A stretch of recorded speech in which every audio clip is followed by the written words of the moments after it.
அன்பு இதயங்கள் அனைவருக்கும் இனிய வணக்கங்கள்ங்க.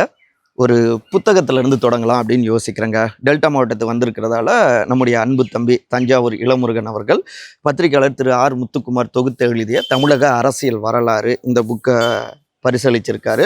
உண்மையிலேயே செம்ம புக்குங்க இது. நான் படிச்சிருக்கேன். ஆனால் இது பார்த்தோம்னா விரிவாக்கப்பட்ட ஒரு புதிய பதிப்பு 2021 வரை தமிழ்நாட்டுடைய தேர்தல் அரசியல் வரலாறை ஷார்ட் அண்ட் ஸ்வீட்டாக தெரிஞ்சுக்கணும்னு நினைக்கிறவங்களுக்கு நிச்சயமாக இந்த புக்கு யூஸ்ஃபுல்லாக இருக்குங்க. சரி, இன்னைக்கு நம்ம தமிழ்நாட்டு அரசியல் பற்றி பேசுவோமா அப்படின்னா இல்லை, அகில இந்திய அரசியல். அதுலேயே புரிஞ்சிருப்பீங்க, அகில இந்தியா கூட்டணியும் அந்த கூட்டத்துக்குள்ளார என்ன நடந்தது அப்படிங்கிறத விரிவாக இன்னொரு காணொலியில் பார்க்கலாம். ஆனால் தற்போதைய காணொலியை பொறுத்த வரைக்கும் திராவிடம் இல்லாத தமிழ்நாடு, இதுதான் அமித்ஷாவுடைய அடுத்த ஆப்ரேஷன் வேகப்படுத்துகிறாரு அப்படின்லாம் தகவல்கள் வருது. எப்படி சவுத் இந்தியாவில் அவங்க இப்போ சக்ஸஸ் ஆகிட்டு இருக்காங்க, அதே நேரத்தில் அவங்களுடைய எய்ம் என்ன, அது முழுமையாக வெற்றி பெறுமா, என்ன வியூகங்களை வகுத்துக்கிட்டு இருக்காங்க, இதை திமுக எப்படி எதிர்கொள்ள இருக்குது, நிறைய விஷயங்கள் இருக்குது. இன்றைய இளங்கோவன் எக்ஸ்பிரஸில் விரிவாக திறனாய்வு செய்வோம். நான் உங்கள் சகோ த இளங்கோவன். நிகழ்ச்சிக்கு போகலாம்.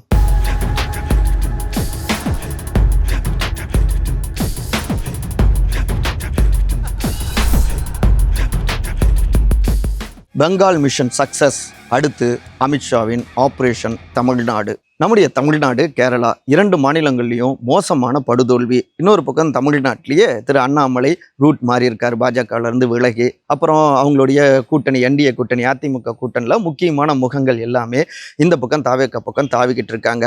இப்படி மோசமான பின்னடைவை பாஜக சந்திச்சுக்கிட்டு இருக்கு அப்படின்னா இல்லைங்க, உண்மையிலேயே நாங்கள் சவுத் இந்தியாவிலையும் சக்ஸஸ் கணக்கு தொடங்கிட்டோம் அப்படின்னு வேற ரூட்டை காட்டுறாங்க கமலாலயத்து நிர்வாகிகள். எப்படி நாங்கள் அதற்கு நடந்து முடிஞ்ச இந்த 5 மாநில சட்டமன்ற தேர்தல் முடிவுகளே சாட்சிங்கிறாங்க. அதில் தங்களுடைய மாநிலம் அஸ்ஸாமை தக்க வச்சிருக்காங்க, அமோக வெற்றி. அடுத்து புதுவையை தக்க வச்சிருக்காங்க. மூன்றாவதாக வெஸ்ட் பெங்காலில் பிரம்மாண்டமான வெற்றி. 28 ஆண்டு காலம் திரிணாமுல் காங்கிரஸ் கட்சியுடைய அந்த எழுச்சிக்கு முற்றுப்புள்ளி வச்சிருக்காங்க. தொடர்ந்து ஹேட்ரிக் வெற்றி அடைஞ்ச முன்னாள் முதலமைச்சர் மம்தா பானர்ஜி அவர்களை முன்னாள் முதலமைச்சராக மாற்றியது எங்களுடைய அரசியல் சாணக்கியர் திரு அமித்ஷா அவர்கள், உள்துறை அமைச்சர். அவருடைய வியூகங்கள் தான், உத்திகள் தான் அப்படின்னு அடித்து பேசுகிறாங்க கமலாலயத்து நிர்வாகிகள். அங்கே 294 தொகுதிகளில் 200க்கும் மேற்பட்ட வெற்றியை பாஜக பெற்றிருக்கு. வெறும் 80 தொகுதிகள் தான் மம்தா அவர்களுடைய பார்ட்டி வெற்றி அடைஞ்சிருக்கு.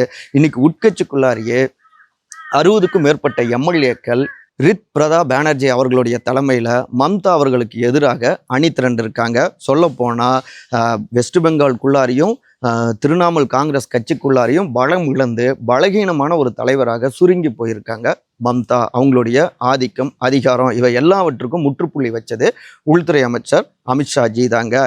தொடக்கத்திலேயே மிஷன் பெங்கால் அப்படின்னு தொடங்கினாரு. அடுத்து திரு தர்மேந்திர பிரதான் உள்ளிட்ட 5 முக்கியமான தலைவர்களை களமிறக்கி நூக்கன் கார்னர் இறங்கி வேலை பார்த்தாங்க. மூன்றாவது, மேற்கு வங்காளத்தில் ஊழல் புகார்கள், அப்புறம் சட்டம் ஒழுங்கு சிக்கல்கள் எங்கே நடந்தாலும் அதற்கு எதிராக துல்லியமான அட்டாக்குங்க. அதாவது எங்கோ ஒரு மூலையில் நடக்கின்ற அந்த பிரச்சனைகளை கையில் எடுத்து பாஜக தீவிரமாக களமாடி ஒட்டுமொத்தமான மாநில பிரச்சனையாகவும், அதே போல் ஒட்டுமொத்த இந்திய தேசமும் மேற்கு வங்காளத்தில் திரிணாமுல் காங்கிரஸ் ஆட்சிக்கு எதிராகவும் அந்த ஒரு கருத்தியலை தொடர்ந்து கட்டமைச்சுக்கிட்டே இருந்தாங்க.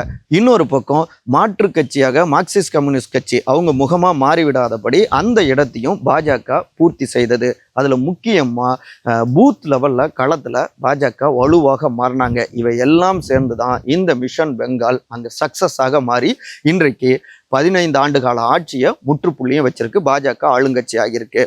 இப்போ திரிணாமுல் காங்கிரஸ்லேயே மம்தா தலைமை இருக்குமான்னு கேள்வி எழுகின்ற அளவுக்கு பிரச்சனை ஓடிட்டு இருக்கு.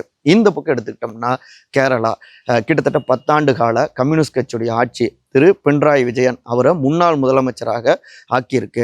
இல்லையே, இங்கே காங்கிரஸ் கட்சி தானே ஆளுங்கட்சியாக மாறி இருக்கு அப்படின்னாலும் உண்மைதான். தங்களுடைய போட்டியான கட்சி அங்கே ஆளுங்கட்சியாக மாறினது வருத்தம் தான். இருந்தாலும் ஒரு ஹாப்பி என்னன்னா, வெற்றிகரமான தோல்வி என்னன்னா, ஐடியாலஜிக்கலாக கொள்கை ரீதியிலான கம்யூனிஸ்ட் கட்சி அந்த எதிரி தோற்கடிக்கப்பட்டு இருக்கிறார். எங்க காங்கிரஸுக்கும் பாஜகவுக்கும் கொள்கை ரீதியாக பெரிய வேறுபாடுகள் பெரிய அளவில் இல்லை, சின்ன சின்ன விஷயங்கள் தான். மற்றபடி கட்சி ரீதியாக தான் வேறுபாடு இருக்கு. ஸோ இந்த இடத்துல கம்யூனிஸ்ட் கட்சி வீழ்ச்சியை சந்திச்சிருக்கு. அதுக்கு முக்கியமான காரணம் பாஜக பிரித்த அந்த வாக்குகள். அது மட்டும் இல்லாமல் ஏற்கனவே ஒரு எம்பியும் அங்கே இருக்காங்க. தொடர்ந்து இறங்கி கம்யூனிஸ்ட் கட்சிக்கு எதிரான அரசியல் அது இன்னொரு பக்கம் காங்கிரஸ் அறுவடை செஞ்சிருக்கு. இது கொஞ்சம் கொஞ்சமாக ஈஸியாக இந்த இடத்துல பாஜக அறுவடை செஞ்சிடும். கர்நாடகாலாம் அப்படி நடந்திருக்கு, மகாராஷ்டிரா, மத்திய பிரதேசம், ஏன் தெலுங்கானாவில் நடந்திருக்கு, இங்கே ஆந்திராவிலையும் அப்படி சொல்லலாம். ஸோ இந்த கணக்கு இங்கே சக்ஸஸ் ஆயிருக்கு. மூன்றாவதாக தமிழ்நாடு, ஏங்க இங்கே தாவேக்கா தானே வெற்றி அடைஞ்சிருக்கு அப்படின்னாலும் எப்படி தனிப்பெரும்பான்மை கிடைச்சதா? இல்லை, தொங்கு சட்டமன்றம் தான். ஸோ கூட்டணி ஆட்சி, பாஜக சொல்லிட்டு இருந்தால் அந்த கூட்டணி ஆட்சிங்கிறது இங்கே நிறைவேறி இருக்கு. ரெண்டாவது, இங்கே தங்களுடைய பிரதான கொள்கை எதிரியான திமுக தோல்வியை சந்திச்சிருக்கு, மோசமான ஒரு தோல்வியை சந்திச்சிருக்கு. அது மட்டும் இல்லாம அதிமுக 3வது இடத்துக்கு தள்ளப்பட்டிருக்கு. 2 திராவிட கட்சிகளும் இல்லாத, திராவிடம் அப்படிங்கிற பெயர் இல்லாத ஒரு ஆட்சி, கட்சியில் அந்த பெயரே இல்லைல்ல, தமிழக வெற்றி கழகம். இதை பாஜக விரும்பியது, இன்றைக்கு அது சாத்தியமாகி இருக்கு. திராவிட கட்சிகள் ஆட்சி இல்லாத தமிழ்நாடு, எதிர்காலத்தில் திராவிடம் இல்லாத தமிழ்நாட்டை உருவாக்க இது ஒரு தொடக்கமாகவும் பாஜக பார்க்கிறது அப்படிங்கிறாங்க கமலாலயத்தின் நிர்வாகிகள். எப்படிங்க அப்படின்னு கேட்டால் அடுத்த செக்மெண்ட் பார்ப்போம். திராவிடம் இல்லாத தமிழ்நாடு, அமித்ஷாவின் அடுத்த ஆப்ரேஷன். உங்களால் முடிஞ்ச தமிழ்நாட்டுக்குள்ளார கால் வைக்க முடியுமா? அங்கே வெற்றி அடைய முடியுமா? நெவர் அப்படின்னு அப்போவே மக்களவையில் எதிர்க்கட்சி தலைவரான திரு ராகுல் காந்தி உள்துறை அமைச்சரான திரு அமித்ஷாவுக்கு சவால் விட்டாருங்க. அதுக்கப்புறம் என்ன நடந்தது அப்படின்னு தெரியும். அமித்ஷா ஒருமே ஆக்ஷனில் இறங்கினார். இங்கே ஏஜென்சிஸ் மூலமாக தமிழ்நாட்டை முழுமையாக ஆய்வு செஞ்சாங்க, சில ஸ்டெப்ஸ் எடுத்தாங்க. ஆனாலும் வெற்றி பெறவில்லை கட்சியாக. ஆனால் நோக்கங்கள் வெற்றி அடைஞ்சிருக்கு. Agenda success, party last, agenda success அப்படின்னு நினைக்கிறாங்க. எப்படின்னா, பிரதான எதிரியான திமுக தோற்கடிக்கப்பட்டிருக்கு. இரண்டாவது, மாற்றாக தாவேக்கா வந்திருக்கு, ஆனாலும் கூட்டணி ஆட்சி நடந்திருக்கு. மூன்றாவதாக திமுகவுடைய கூட்டணி இன்னைக்கு சிதைஞ்சுக்கிட்டு இருக்கு. திமுகவுடைய அரசியல் வரலாறை பொறுத்த வரைக்கும் முன்னாள் முதலமைச்சர் மறைந்த பேரறிஞர் அண்ணா அவர்கள் காலம் தொட்டு இப்போ முன்னாள் முதலமைச்சரான திரு மு.க. ஸ்டாலின் காலம் வரை 1967 இந்த 2021 வரை அவங்க கூட்டணியின் மூலமாக, வலுவான கூட்டணியின் மூலமாக தான் ஆட்சி பொறுப்புக்கு வந்துகிட்டு இருந்திருக்காங்க. இன்னைக்கு அந்த கூட்டணியில தான் பெரிய சேதாரம் ஏற்பட்டு திமுக தனிமைப்படுத்தப்பட்டு கொண்டிருக்கு. மதிமுக கூட கடுமையாக இப்போ எதிர்க்க தொடங்கியிருக்காங்க. ஒவ்வொரு கட்சிக்குள்ளாரையும் அந்த சின்னம் வைத்து சில கணக்குகளை வைக்கிறாங்க. நாங்கள் எங்கள் தனி சின்னத்தில் தான் போட்டிடுவோம், உதயசீரனில் போட்டியிட சொல்லி எங்களுக்கு அழுத்தம் கொடுத்துருக்கீங்க அப்படின்லாம் சொன்னது. இப்போ பாஜக இதை எப்படி அறுவடை செஞ்சுக்கணும்னு நினைக்கிறாங்கன்னா, திமுக தனிச்சு அப்படிங்கிறப்போ ஓரளவுக்கு 25 to 28% தான் வாங்க முடியும். இன்னொரு பக்கம் தனித்தனி சின்னங்களாக பலரும் போட்டியிடப்போ வாக்குகள் பெரிய அளவில் சேதாரமாகும். அந்த இடத்த பாஜகவை வைத்து, இல்லை பாஜக அரசியலை வேறொரு முகத்தின் மூலமாக இட்டு நிரப்பிட முடியும் அப்படின்னு நினைக்கிறாங்க. இந்த இடத்துல திரு அண்ணாமலை அவர்களுடைய வி த லீடர்ஸ் அந்த புதிய மூமெண்ட்டையும் நம்ம பொருத்தி பார்த்துக்கலாங்க. பாஜக நேரடியாக பாஜக அரசியல் களத்துக்கு வந்தால் வெற்றி பெற முடியாது. அதே அரசியலை வேறொரு முகம் மூலமாக அண்ணாமலை அவர்கள் மூலமாக இங்க முன்னிறுத்துறப்ப திமுக எதிர்க்கட்சி வரிசையிலிருந்தும் இல்லாமல் போய் களம் டிவிகே வெர்சஸ் அண்ணாமலைன்னு மாறலாம். அதாவது ஐடியாலஜிக்கலாக பாஜகவுடைய அரசியல் இங்க எதிர்முகாம்ல இருக்கும். அந்த வகையில தான் டார்கெட் முதலமைச்சர் திரு ச ஜோசப் விஜய் டிவிகே, இன்னொரு பக்கம் எதிர்க்கட்சி தலைவர் திரு உதயநிதி ஸ்டாலின், அவரையும் ஸ்க்ரீனில் இல்லாமல் சீனில் இல்லாமல் தள்ளுவது. இதில் அடுத்து பார்த்தோம்னா, கூட்டணி கட்சி அதிமுக தோல்வியை சந்தித்தாலும் கூட இங்கே அமித்ஷா டீம் எப்படி பாசிட்டிவ் கணக்கு போடுறாங்கன்னா, திராவிட கட்சியுடைய ஆட்சி இல்லாத தமிழ்நாடு.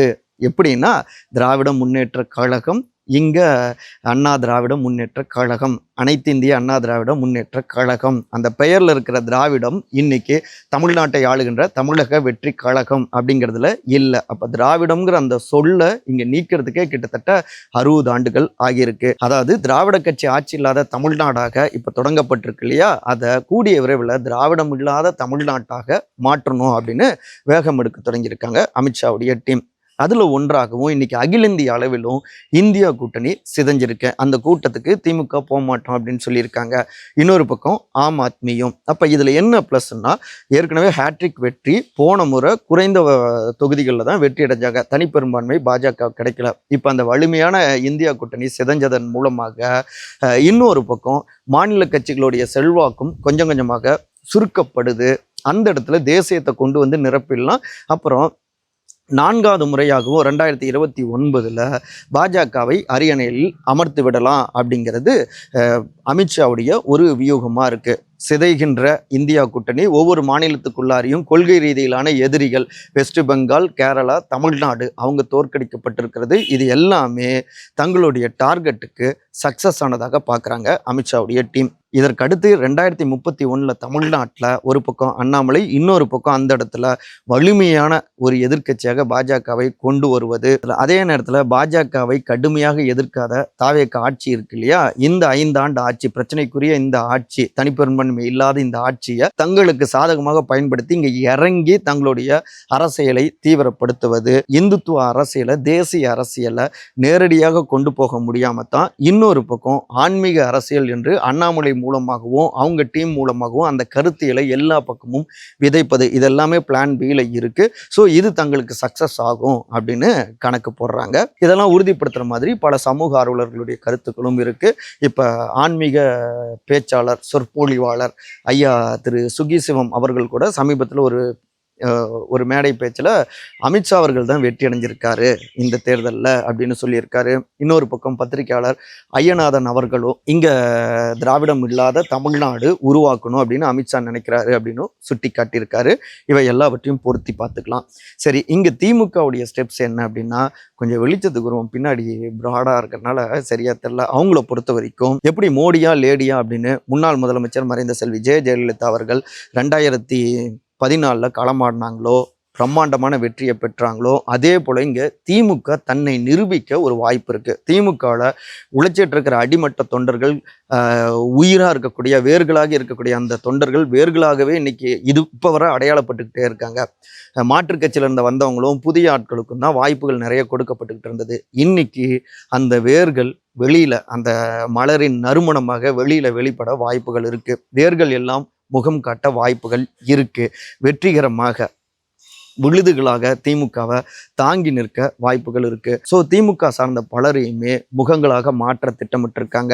எல்லா பக்கமும் புதிய பொறுப்புகள், இறங்கி களமாடுவது, தேசிய அளவில் 3வது அணி. இன்னொரு பக்கம் எதிர்க்கட்சி தலைவராக திரு உதயநிதி ஸ்டாலின் கொள்கை ரீதியாக ஆளும் கட்சியை, 2 ஆளுங்கட்சியையும் அட்டாக் பண்ணுவது, சென்ட்ரலையும். அப்புறம் ஜென்சி அப்படின்னு அந்த இயக்கத்தை தீவிரமாக முன்னெடுப்பது, யங்ஸ்டர்ஸை உள்ள கொண்டு வருவது. இவை எல்லாமே திராவிடம் இல்லாத தமிழ்நாடு என்கிற அமித்ஷாவுடைய ஆப்ரேஷனை, திட்டமிடல்களை அடித்து வீழ்த்தும் அப்படின்னு நம்புகிறாங்க திமுகவினர். களம் பயங்கரமாக இருக்குது, பார்ப்போம். மற்றபடி இதே போன்ற அரசியல் சார்ந்த காணொலிகளுக்கான நம்முடைய சேனலை சப்ஸ்கிரைப் பண்ணுங்கள். மறக்காமல் உங்களுடைய கருத்துக்களை கருத்துரை பகுதியில் பதிவு செய்யுங்க. அனைவரும் அன்பால் ஒருங்கிணைந்திருப்போம். நன்றி, வணக்கம்.